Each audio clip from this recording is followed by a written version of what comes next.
Pedro, e a gente vai falar aqui a respeito de um estudo, né? Um estudo que identifica fatores genéticos de risco para a depressão. É um estudo inédito no qual foram analisados dados de mais de 5 milhões de pessoas de 29 países, entre eles o Brasil.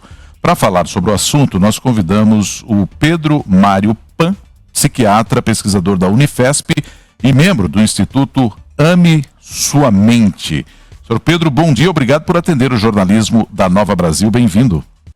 Bom dia e um prazer estar aqui, Nonato, Michele. Obrigada. Acho que, se eu não me engano, o Instituto Ame Sua Mente também participou desse amplo estudo que identificou os fatores genéticos da depressão, doutor Pedro? Eu, como participante do estudo do Instituto Ame Sua Mente, que treina professores da rede pública de São Paulo sobre saúde mental, eu, como pesquisador da Unifesp, também participei desse estudo. Ah, que legal. E ele é disruptivo, ele traz aí muita esperança em relação ao tratamento e à prevenção da depressão?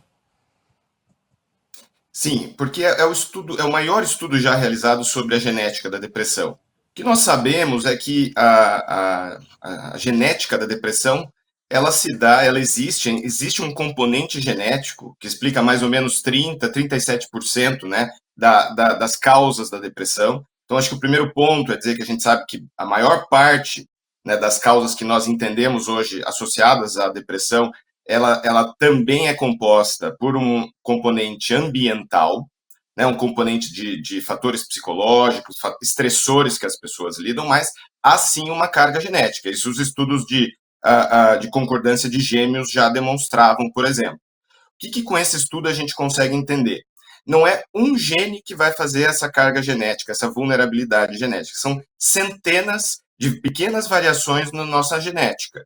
E a gente precisa, para identificar essas centenas de variações, amostras, né, estudos muito grandes. E essa foi uma grande novidade. Esse é o primeiro estudo e é o maior estudo que incluiu mais de 5 milhões de pessoas de todo o mundo. O que nós, brasileiros, conseguimos dessa vez? Né? Contribuir também com casos, com participantes de pesquisa, e com isso tornar a amostra genética mais diversa, porque nós temos uma ancestralidade muito miscigenada, e isso é muito importante para dar mais diversidade para esses estudos genéticos. Pois é, e quando o senhor fala de mais diversidade nesses 5 milhões de pessoas, aí imagino que para efeito de tratamento, o Pedro, a gente tem uma gama enorme também de tratamentos, porque daí cada indivíduo é diferente do outro, a depressão bate de um jeito em um ou em outro. Como é que funciona isso exatamente para o tratamento de pessoas tão diversas no mundo? Então, o que a gente sabe é que, como mostra a genética, né, a causa de depressão para cada pessoa que vive, a gente sabe mais ou menos que 15% das pessoas vão apresentar algum tipo de quadro depressivo durante a vida. Tem um custo para a sociedade bastante importante. Então, a gente sabe, nesse sentido, que a carga, a forma de apresentar a depressão pode ser muito diferente para cada um. Inclusive, a forma como a carga genética e a forma como o ambiente impacta cada pessoa pode ser muito diferente para cada um. Estudos genéticos desse tipo, eles ajudam, né, um tijolo a mais para a gente entender qual seria o próximo passo para a gente chegar em tratamentos mais personalizados. Porque daí eu posso, em algum momento, chegar e identificar remédios que possam ser mais adequados para a tua genética. Isso ainda é importante a gente dizer que é um passo que não é para agora na ciência, mas a base, um estudo como esse constrói a base para esse tipo de estudo no futuro. Esse estudo, por exemplo, ele conseguiu fazer, sim, uma extrapolação desses resultados genéticos já para pensar em medicações que já existem e poderiam ser reposicionadas, né, se testadas e avaliadas para a depressão. Assim como a gente fez um pouco lá na Covid, não sei se o pessoal lembra, né? A gente começou a testar várias outras medicações in vitro ali no laboratório. O que será que poderia ter potencial para ajudar a gente na Covid? Um estudo genético como esse permite esse tipo de análise. Uhum. Agora, quando a gente fala da importância da genética na depressão, e esse estudo avaliou isso, não necessariamente você precisa ter uma condição genética para desenvolver a depressão. Ela é um fator importante, mas não é o único, certo, doutor? Perfeito. É isso mesmo, Michele. O que a gente percebe, né? Você vê até a forma como a gente dá o nome para esses achados genéticos que nós encontramos no estudo, não são alterações ou mutações, são variações genéticas. Então, todos nós apresentamos um genoma que é diferente, todos temos essas variações. Então, é uma composição de centenas ou milhares dessas variações que estão associados com o risco. E o risco não é ter ou não ter o risco. Seria, digamos assim, como uma probabilidade, uma propensão. Então, definitivamente, a gente vai ter uma maneira de olhar para isso que é uma propensão alta e uma propensão baixa, por exemplo.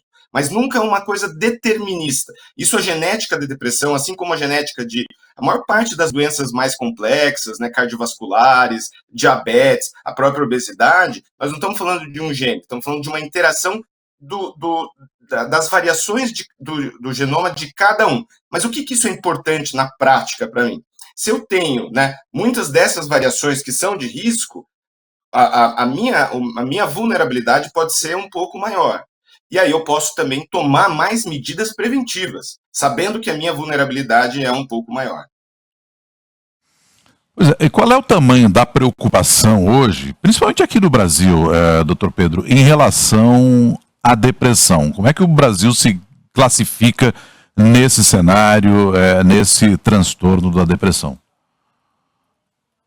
Olha, esse é um ranking, Nonato, que infelizmente a gente, de alguma forma, em muitos estudos, vai liderando ou está ali na ponta de apresentar muitos casos de depressão, apresentar casos, né, que a maior parte das vezes não são identificados e tratados adequadamente em comparação com outros serviços de saúde internacionais. E não só isso, temos também, né, taxas de não resposta importante, isso não só aqui, mas no mundo todo.